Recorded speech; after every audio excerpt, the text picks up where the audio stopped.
হাতলৈকে সকলো সংবাদ মাধ্যমৰ কৰ্মকৰ্তা বা সংবাদদাতা ভাইসকলৰ হাতলৈকে দিয়া হ'ব আৰু এই প্ৰেছ ষ্টেটমেণ্টখন আপোনালোকক যি জাৰি কৰা হ'ব সেইটো মই ব্ৰিফলি অলপ কৈছোঁ যে দৰাচলতে বহুতখিনি বাতৰি আহিছিলে যে এম বাথাটাৰ মানে NLFB আছে, NLFBৰ পৰা আজি চাৰেণ্ডাৰ কৰিলে, তেওঁ NLFB ডিছবেণ্ড কৰি আহিলে, তেনেকুৱা কোনো কথা নহয়। দৰাচলতে আইডিঅ'লজিটো কেতিয়াও মানুহৰ শেষ নাপায়, ছাপ্ৰেছো কৰিব নোৱাৰি। আইডিঅ'লজি নেভাৰ ডাইজ। আইডিঅ'লজিটোক আমি চেনেলাইজ কৰিব লাগিব। কোনোবা যদি নিজৰ দাবীটো অস্ত্ৰ আৰু হিংসাৰ পথেৰে বিচাৰিছে, সেই মানুহগৰাকীক কেনেকৈ কনভিন্স কৰি আনিব লাগে সেইখিনি আমি নিশ্চিতভাৱে নজৰত ৰাখিব লাগিব। আৰু সেই ক্ষেত্ৰত মই ধন্যবাদ দিব লাগিব। নিশ্চিতভাৱে সেয়া নিদিলে মহাপাপ হ'ব বুলি কৈছোঁ। কাৰণ অসমৰ মাননীয় মুখ্যমন্ত্ৰী হিমন্ত বিশ্ব শৰ্মা দেৱে বা হিমন্ত বিশ্ব শৰ্মা ডাঙৰীয়াই অসমৰ মুখ্যমন্ত্ৰীত্ব লোৱাৰ পিছত যি ধৰণে জনজাতীয় লোকসকলৰ সমস্যাখিনি তেওঁ অধ্যয়ন কৰি মানে বাস্তৱভাৱে যিটো সমাধান কৰিব বিচাৰিছে সেয়া শলাগ ল'বলগীয়া। আৰু মই এই 22-23 বছৰীয়া জীৱনত আজিলৈকে হয়তো 3জন বা 4জন মুখ্যমন্ত্ৰী দেখিছোঁ। প্ৰফুল্ল মহন্ত ডাঙৰীয়া, তৰুণ গগৈ ডাঙৰীয়া, সৰ্বানন্দ সোণোৱাল ডাঙৰীয়া, তাৰপিছতে হিমন্ত বিশ্ব শৰ্মা ডাঙৰীয়া। তো হিমন্ত বিশ্ব শৰ্মা ডাঙৰীয়াই যিদৰে আমাৰ দুখ দৰদবিলাক বুজি পায়, অনুধাৱন কৰি এক সমাধানৰ বাট মুকলি কৰিলে, তাৰ বাবে মই ধন্যবাদ জ্ঞাপন কৰিছোঁ।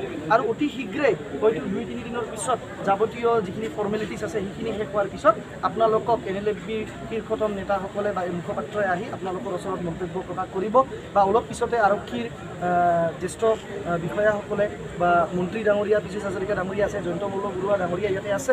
তো গতিকে তেওঁলোকে নিজৰ নিজৰ মত প্ৰকাশ কৰিব। কিন্তু আপোনালোকে হিচাপে হয়, মোৰ লগত মধ্যস্থতাকাৰী হিচাপে মধ্যস্থতাকাৰী শব্দটো ক'ব নিবিচাৰোঁ দৰাচলতে, কাৰণ অফিচিয়েলিটো কোনো মধ্যস্থতাকাৰী এপইণ্টমেণ্ট তেনেকৈ লোৱা নাই।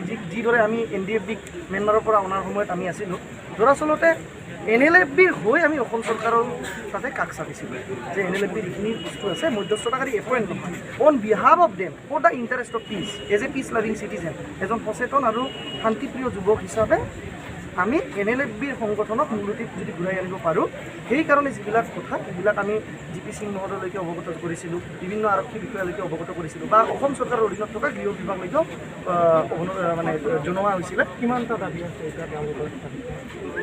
চবকেইটা BTR ৰেকৰ্ডৰ দাবীকেইটাই হৈ গ'লে হৈ গ'ল, বেছি ঝামেলা নাই। ৰিহেবিলিটেশ্যন লাগে বা তেওঁলোকৰ কেছেছখিনি সমস্যা আছে, তেওঁলোকে ক'লে বেছি ভাল হ'ব নেকি? কাৰণ মইতো আৰু NLFB নহয়। আজিলৈকে মই তেওঁলোকক আজি আৰু বাথাটা ডাঙৰীয়া আহিছে। বকো আহিছেনে? বকো আহিছে। বকো নাহিলে কেনেকৈ হ'ব? টোটেল কেইজন হ'ল? টোটেল 21। ঠিক আছে, ধন্যবাদ। প্ৰেছ ৰিলিজটো আপোনালোকে ইভিনিঙত পাই যাব।